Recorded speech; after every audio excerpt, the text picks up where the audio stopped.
everybody, welcome to another episode of On the Paint Table. This is my weekly show where you see what I got done, what I'm working on, and what is coming up. So this week I cranked out 10 more models for Warhammer Quest Blackstone Fortress, and I have 10 more to go. So I'm 34 out of 44 done. And the game's not out yet. So there's one more week to pre-order it. So there is another episode of Blackstone Fortress up today. Andy came in, my buddy Andy Mudge, and we played through. He is so excited about this game. It was great. He's looking for games he can play with his kids, or his kid rather, his daughter. So this is one of those things that I think will hopefully be a great family activity game because it's cooperative. It's not competing with each other. So again, it's gonna be a great game for kids. And the core rules are pretty simple too.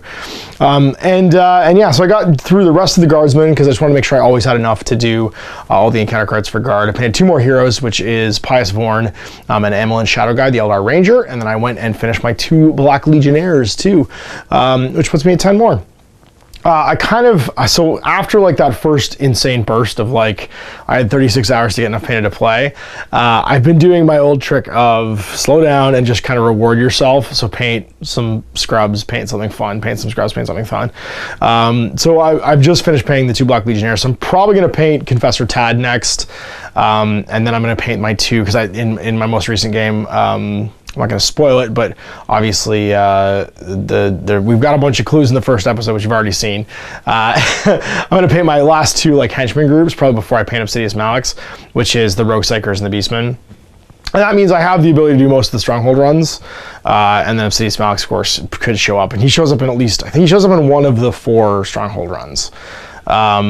And then I'll just alternate basically. So paint Tad, probably paint the Road Psychers, then paint Rain and Rouse, then paint the Beastmen, and then I'll paint Obsidious Malix last. But let's see what I got done, and let's see what's coming up. So first things first, here's what got done. I painted up Amelin Shadow Guide, the Eldar Ranger, who's pretty awesome. Really great Eldar model. The one thing I will say though, be really careful of the sniper rifle barrel. I've broken it twice, and not like I put too much pressure on it. I broke it when like it caught on my finger and just bent it too far. It's really skinny, and I've had to glue it with plastic glue twice to get it to lock back down. Yeah, I painted with my airbrush just to get the greens in the cloak nice and faded, and then just went through and did everything else with base coats and washes with Citadel paints. And then Pious Vorn, much the same. Base coated out all the grays, and then just went and painted in all the browns and other colors. She's cool because she's just in like a dirty kind of color. I actually stippled on some stubble on her head too, because I didn't want to have just like this completely perfectly small, what was the thing from Star Trek, the motion picture? Vigor head. The girl that gets possessed by Vigor. And then I finished these fellas off, which are the last of the Traitor Guardsmen. The 2 sort of hero monsters, the Flamethrower and the Sergeants, and then the rest of these guys. One thing I have done is I've color coded just a little line on the back of the base, so you can tell who's who. Because it gets really confusing. I noticed that the official paint scheme for them by the Citadel team, they reverse their pants and their capes. So some of the pants are yellow and the capes are red, and I think some of the pants are red and the capes are yellow. So they're all kind of the same color scheme, but you can identify 2 different groups basically. I didn't do that because they're guardsmen. I'm just powering through them. I just use little color tabs on the bottom. And then my 2 Chaos Space Marines. They're the same miniature with different heads, if you're wondering. I also color coded them because there can be occasions when they're split up between groups to know who's in what group, blue or orange. Lovely models though. I really hope they redo the Chaos Space Marines in general in this style, because they're a bit like the old Dark Vengeance Chaos Space Marines, where they're very nicely sculpted. They have a real sort of menace to them, and they were painted up with the standard black and gold of the Black Legion, because this is a Black Legionnaire war host. And I've got 10 models left. That was my 10 that I finished. Let's see what's remaining. So left to do 2 heroes. We've got Titanicus and Rain and Rouse, who are my last couple of heroes to do. And like I said earlier, I'm going to split this up. So I'll probably do Titanicus next, and then the 2 Rogue Psychers, and then I'll do Rain and Rouse. I'll paint the Beastman afterwards, and then I'll paint Obsidious Malix last. Because he's the boss. He doesn't need to get painted yet until we're getting closer to the end. Hopefully, I think there's only one of the Stronghold missions where he is actually present. So unless I draw him as a legacy card and he just starts wandering around the Blackstone Fortress and trying to kill me. And there's only, I think, 2 actually instances where he shows up. So it's very hard to find him in just like the exploration deck. It'll only be during a Stronghold assault I'll probably end up fighting him. So I can worry about painting him last.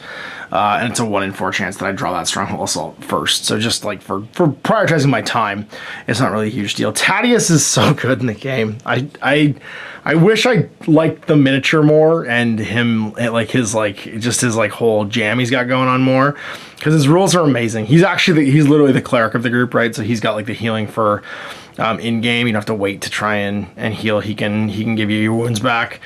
And yeah, he's so good. I need to paint him next. I need to paint him from the Stronghold run because he's really, really good.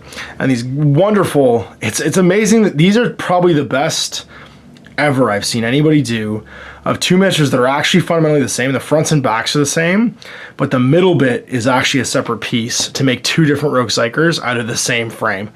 It's so well done. It's so seamless, and yet they look so different, and they're both so cool. I'm really stoked to paint these guys. They're super nice. That's Ran Rest, and of course the Beastman.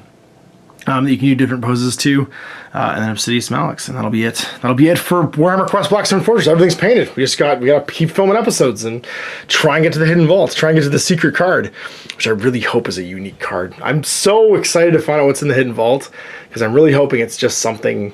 I'm hoping they did such a great design of this game that it's something that's going to really surprise me. And then I went and assembled and primed my 2 Warhounds for Adeptus Titanicus. It's been a minute since I got to play it, and I was going to be playing it in November, but unfortunately the game got canceled. There was just sort of a family emergency, and they couldn't make it down, so it kind of sucks, but such is life. I have no scheduled games of it in the future, so if you want to come play some Titanicus. I know Jay and Chris at Lords of War are painting Titanicus stuff, but of course, Chris being Chris, he painted the same Legion as me, and they're both super busy with their kids too, so they haven't been down in a while. We got nobody else scheduled, so someone come play Titanicus with me. Finishing my Warhounds, got all the arm options here, and I got some of the stuff that Mike from Epic Duck 3D printed for me as well. From Thingiverse, which is a big plasma cannon, and then of course the Gatling lasers for the shoulder pads too. And I got them all magnetized, ready to go on my Warlord, and a Power Fist, big Power Claw too, which I'm pretty stoked about. So these are got painted probably as like a palette cleanser. I need to paint something just because I want to paint it.